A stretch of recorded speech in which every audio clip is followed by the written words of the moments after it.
life is dark, whatever way you defined it, mystery, trouble, whatever way you defined it, that is what we live in. And it is exactly these things that create the fodder, the soil for us to grow.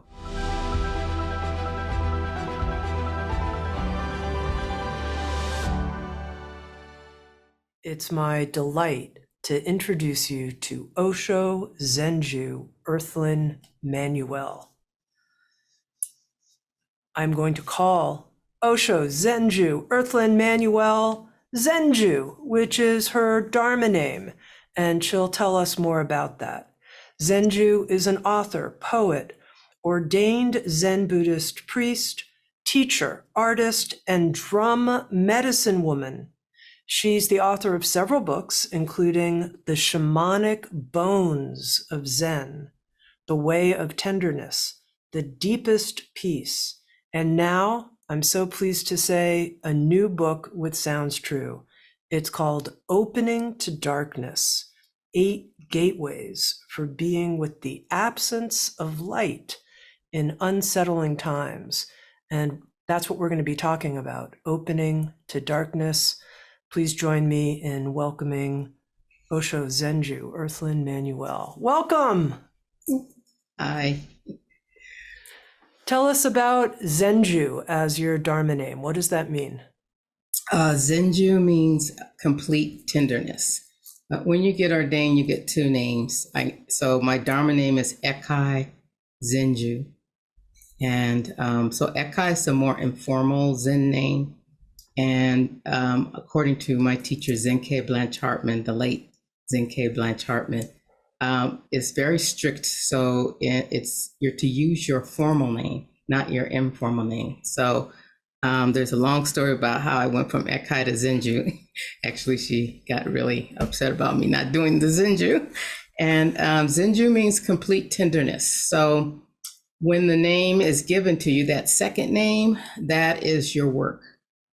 The first name is kind of how you are already in the world. Ekai is ocean of wisdom. Second name, Zenju, complete tenderness, the work you will do in the world. Powerful to think of this notion of complete tenderness. I mean, I have to be honest with you, there's a part of me when I hear that, what happens inside is I go, ouch. Tell me what complete tenderness is and what it means to you. Well, when I heard that the name in the audience, they thought it as sweet, like, oh, that's so sweet, tenderness. And I kind of chuckled because I knew it wasn't who I was. That's why she was naming me that. But to me, it's to be in that place of gentleness with oneself. And in that, you can be gentle with others, and to acknowledge the things that do hurt you, or acknowledge those wounds, but not to stay in them, but to eventually become liberated from that. So to be named Zenju, being who I am and how I am embodied in the world, was profound.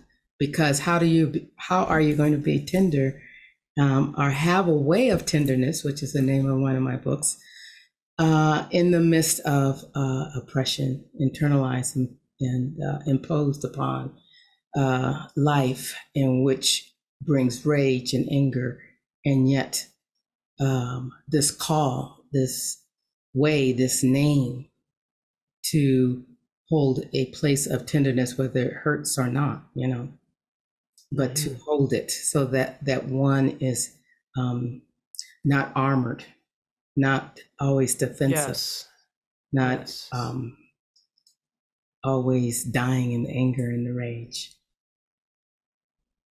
Yeah, a powerful image to not be armored and to feel that kind of complete tenderness. Yeah. Now, I want to talk about your new book, Opening to Darkness. Yes. What brought you to darkness as a theme that you wanted to write about in such depth? Um, I actually never thought I would ever write about something as so existential as darkness, because that's a hard topic, I think, to write about. I did the same thing with my other book, The Deepest Peace. Peace is, again, another existential place. Tenderness is existential.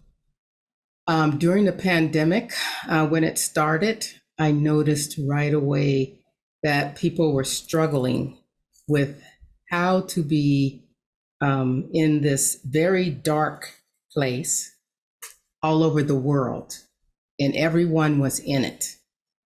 And I was, in one way, saying this is a fantastic time to go into our caves. And even if you didn't stay at home, you might have had a job, you had to go out. But the cave was to go in to notice our fear, our rage, our anger, being on the edge, the inability to be still, the need to get out, right? Let's get out of the darkness. And this longing for light. And I said, this is interesting how much we long for the light, and what light are we longing for became actually the question. And while we were in the pandemic, I think this is what made me put the pen to paper. I actually type on my computer. Was during the pandemic, there was this rise of anti-Blackness.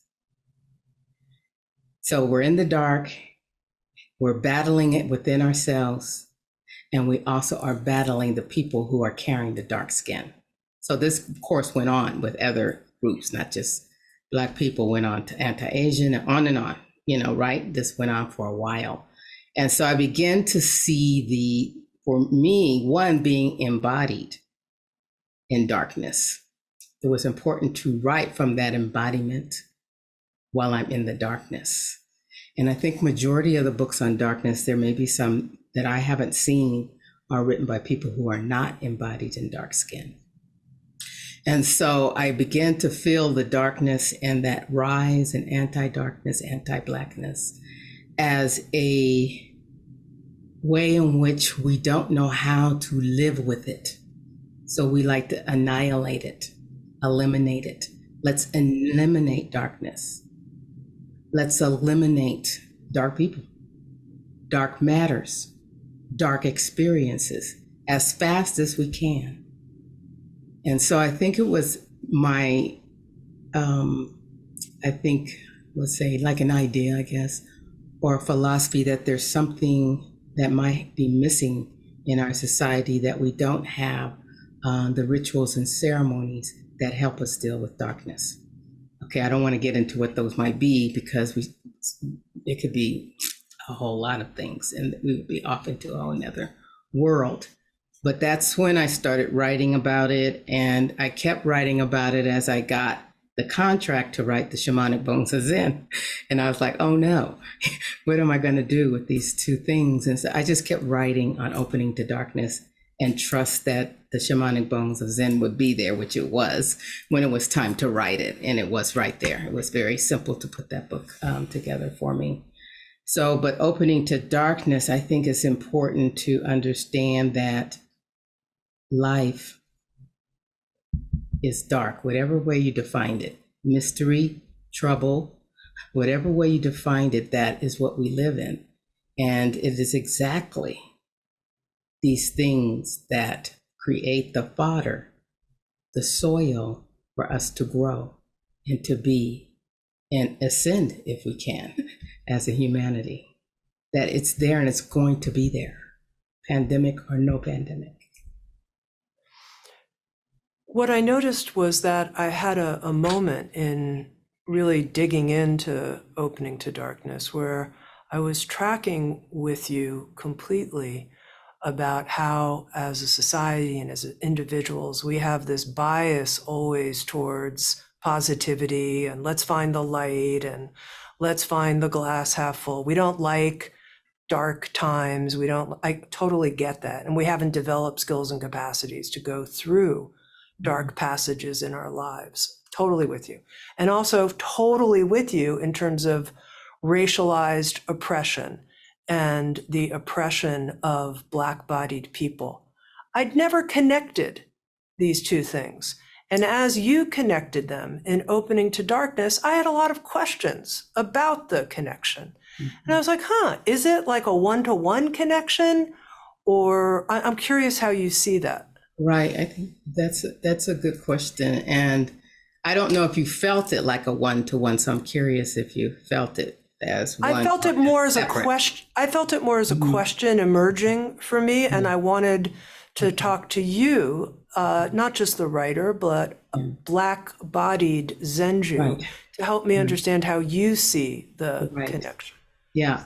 So darkness is to me, and I tried not to define it because I want people to explore this. All of my books are explorations, and I go all over, and everybody, goes on the journey, and then that's the end. So to me, there is an existentialism or essence in darkness, and there also is in Blackness, but that existentialism and essence, and let's add beauty, has been stripped from the Black skin of people. When we see it is connected. When we see Blackness, it's connected to what we feel about darkness as well. So there is a Blackness that is unoppressed, that is from an origin of human beings, because here we are. And it doesn't matter if you're Black in America or dark in Tamil Nadu, in India. You got the same problem going on. So it's darkness, or even in our own society, dark eyes, dark hair. Dark is not it. It's light. It's got to be light. Got to be blue. Got to be blonde. Everything. So I started to feel into this essential Blackness of myself through Zen practice, and how dynamic Blackness is, and how evolutionary it is. And I think I moved into that evolutionary Blackness. I moved into this evolutionary Blackness that did not hold the oppression that was imposed upon it, even though I still experience oppression. So I'm not saying that. And so I think this has been a long quest, and it's a long journey. So I think this writing started way before the pandemic. It started when I began to feel my own life as expansive as the ocean, and that the things imposed upon Blackness, when that is taken away, that there's more expansion, there's more openness to it, more openness to my own self, my own experiences I've had, and openness to life in general. And so if we're opening to darkness and opening to Blackness, we're opening to life. No, you mentioned you don't want to define darkness for people. You want them to go on their very own dark exploration. Yeah. Take us into that for the person who's listening right now, and they're like, I'm not sure I even know exactly what you mean by darkness. Right. I think this is good. And when I said I didn't want to define it, I didn't want to define it in the book as well. So I tried to stay away from it, although there are a few adjectives in front of darkness in various places. So I believe that darkness and the path of darkness and life and the path of Blackness, and you don't have to be Black to experience Blackness. We're wearing black, both of us. And so you don't have to experience it in skin only. So this journey is spiritual. It's a spiritual journey. And so it's one in which we go into the depth of life. We sit in dark Buddha halls. I've sat in dark sweat lodges. Everywhere we go to hone in and to hopefully bring forth our own wisdom about darkness and light, about life, period.